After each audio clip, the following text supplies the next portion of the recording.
John, an experienced drone enthusiast, always had a hunger for exploration. The world seen from above, through the lens of his drone, never ceased to amaze him. But today was different. John decided to venture into a forbidden zone, an area heavily guarded and protected by the authorities. It was a place that had captured his curiosity for years, a dense forest shrouded in mystery, lying at the foot of a secluded mountain. The local authorities had always been a hurdle in John's quest to explore this area. The forest had been declared off-limits for decades, and despite numerous attempts to obtain a permit, John had never succeeded. He had even proposed to enter under strict supervision, but nothing worked.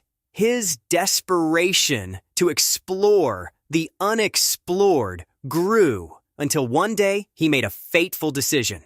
If he couldn't enter these woods on foot, then perhaps his drone could. He carefully planned his expedition, ensuring that every detail was in place. His drone, a high-end model, was ready to take flight. John positioned himself on the edge of the restricted area, knowing that even this was risky. As the drone ascended, John felt a surge of excitement. This was it, the moment he had been waiting for. The drone soared higher, capturing the dense canopy of trees below. The forbidden zone, untouched by humans for years, lay beneath its wings. As he guided the drone further into the forest, a peculiar formation caught his eye. A mountain that seemed to rise like a sentinel from the heart of the forest. The mountain's rocky surface contrasted sharply with the lush greenery around it, and something about it seemed off. John zoomed in, adjusting the drone's camera for a closer look. There, near the top of the mountain, something glittered in the sunlight. It was metallic, reflecting the sun's rays in a way that was unnatural for a rocky surface. Intrigued, John maneuvered the drone closer, trying to get a better view. As he did, the object became clearer. A small metal door embedded into the mountainside. His heart raced. What could a metal door be doing here in the middle of a protected forest? But before he could dwell on it further, his drone started to malfunction. The screen flickered, then glitched. In a matter of seconds, John lost control. The drone spiraled down, crashing at the foot of the mountain. John stared in disbelief at the blackened screen. His drone, his prized possession, had never failed him before. He was meticulous in maintaining it, ensuring it was always in perfect condition before each flight. Something was wrong. Something beyond his understanding. But now, he had a dilemma. Not only had he lost his expensive drone, but he had also uncovered a mystery that gnawed at his curiosity. The metal door on the mountain was calling to him, urging him to investigate. The idea of entering the restricted area on foot filled him with apprehension. He knew the risks. If caught, the consequences could be severe. But the thought of leaving the mystery unsolved was unbearable. After a moment of hesitation, he made up his mind. He had to retrieve his drone and, more importantly, discover what lay behind that metal door. With a mix of excitement and fear, John scaled the fence that marked the boundary of the protected area. His heart pounded as he ventured into the dense forest, the vegetation thick and unyielding. It was clear that no human had tread this path in a long time. The authorities were serious about keeping people out. But what were they hiding? The forest was eerily silent, the only sounds being the crunch of leaves under his boots and the occasional rustle in the bushes. Every noise made him jump, his mind racing with thoughts of what could be lurking in the shadows. Wild animals, government surveillance, or worse, the unknown. He used his GPS to navigate, ensuring he was headed towards the mountain. The forest was a labyrinth, and it was easy to lose one's bearings in the dense undergrowth. After nearly an hour of trekking, he finally reached the base of the mountain. There, entangled in a mass of vines high in the trees, was his drone. Relief washed over him. It appeared to be in good condition, its fall cushioned by the thick vines. But retrieving it was another matter. The drone was too high to reach without climbing, and John had no equipment with him. It would be risky, but the sight of the metal door on the mountain loomed larger in his mind. The drone could wait. His curiosity couldn't. The climb up the mountain was daunting. The steep, rocky surface presented a challenge. But John was determined. With every step, he reminded himself of the mysteries that awaited him at the top. He had faced dangerous climbs before, but this one felt different. The mountain seemed to resist his ascent, the loose gravel and hidden crevices making each step precarious. As he climbed higher, the world below shrank, the forest becoming a sea of green. The view was breathtaking, but John's focus remained on the door. He could almost feel it pulling him towards it, an irresistible force urging him on. The final stretch was the hardest. Exhaustion weighed on him, but the thought of turning back never crossed his mind. He had come too far. When he finally reached the door, it was more imposing up close than he had imagined. The metal surface was covered in intricate patterns, not just random etchings, but symbols, as if the door held some ancient secret. John noticed a smaller, concealed door off to the side, almost hidden by vines. It was less grand, more intimate, as if it were meant for a select few. His curiosity piqued. He pushed aside the vines and found an old, rusted padlock securing the door. It was clear this entrance hadn't been used in years, perhaps decades. Without a second thought, he began to work on the lock, using the only tool he had on hand, his water bottle. The metal gave way with a loud clang that echoed through the mountain. As the door creaked open, a wave of cool, damp air hit him. The darkness inside was thick, almost tangible.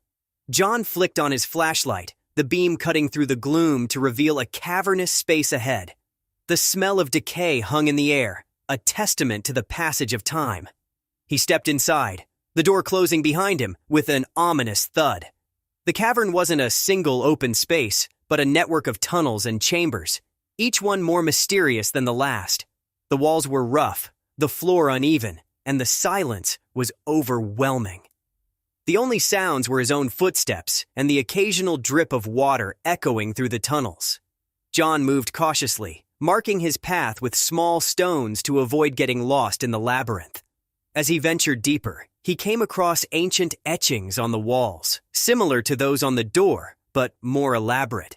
These weren't just decorations. They were messages, possibly warnings from the mountain's ancient inhabitants. But what were they warning against? The deeper he went, the more oppressive the air became. It was as if the mountain was alive, breathing down his neck, urging him to turn back.